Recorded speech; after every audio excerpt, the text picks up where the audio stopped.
Selamat pagi Bapak Ibu yang kekasih di dalam Tuhan Yesus Kristus. Pagi hari ini kita bertemu kembali dan saya Eka Wahyu Suryaningsih menyapa dengan kebenaran firman Tuhan dalam kitab Lukas 16 ayat 13.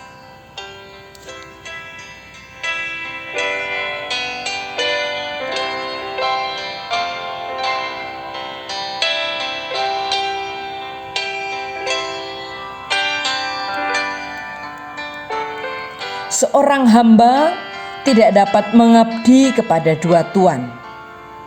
Kamu tidak dapat mengabdi kepada Allah dan kepada Mamon. Amin.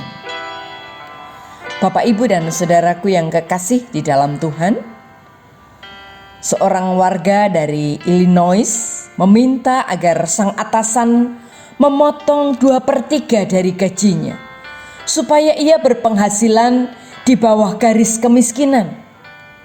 Alasannya adalah dengan menjadi miskin, ia tidak perlu membayar pajak pendapatan dan juga tidak akan diwajibkan untuk menyokong pelaksanaan beberapa kebijakan militer yang dia tidak setujui. Hal ini membuatnya lebih konsisten dalam mempraktekkan keyakinannya. Sahabat saya berkata bahwa ia memiliki komitmen yang kuat atas keadilan dan perdamaian. Dan dia pikir itulah cara dia mewujudkan komitmennya. Bapak, Ibu, dan saudaraku yang kekasih di dalam Tuhan, saya tidak menyarankan agar Bapak Ibu mengikuti langkahnya. Saya hanya ingin menunjukkan bahwa orang itu tidak mau idealismenya dibelokkan oleh uang. Dan hal ini mengingatkan saya tentang Agur, penulis Amsal 30 yang bijaksana. Agur mengungkapkan bahwa terlalu banyak atau terlalu sedikit kekayaan bisa mempengaruhi komitmen seseorang kepada Tuhan. Kita diminta untuk merenung tentang uang. Dan warga Illinois itu menyerahkan sebagian uangnya. Agur tidak meminta terlalu banyak ataupun terlalu sedikit uang. Amsal 30 ayat 7-9. Tuhan Yesus juga menggunakan uang untuk apa yang perlu. Yohanes 13 ayat 29. Rasul Paulus tidak meminta atau menolaknya dalam Filipi 4 ayat 11-12. Bahkan seorang pengusaha muda yang kaya terikat pada uang. Lukas 18 ayat 23. Ananias dan Safira mati karena mereka membohongi Allah dalam hal uang. Dalam Kisah Para Rasul pasal yang kelima. Pertanyaannya, bagaimana sikap kita terhadap uang?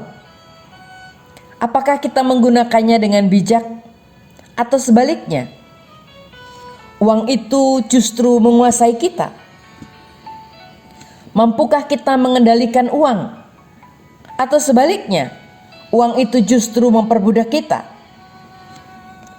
Firman Tuhan katakan dalam Lukas 16 ayat 13, kita tidak dapat mengabdi kepada Tuhan sekaligus kepada uang atau mamon. Kita tidak bisa terlibat dalam dua hal. Itu sebabnya bagaimana sikap kita? Uang adalah hamba yang baik, tetapi bukan majikan yang baik.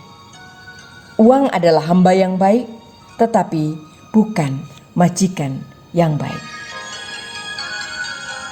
Amin. Mari kita berdoa. Bapa kami yang bertahta dalam kerajaan surga yang mulia, kami bersyukur ketika Tuhan ingatkan kami. Biarlah kami hidup melakukan kehendak-Mu. Kami tidak jatuh di dalam kekuasaan, kami tidak jatuh dalam masalah mamon.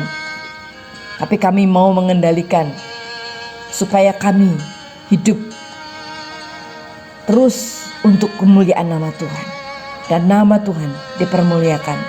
Berkati setiap kami hari ini Tuhan, supaya kami tidak dikendalikan oleh uang, tetapi sebaliknya kami mengendalikan keuangan kami.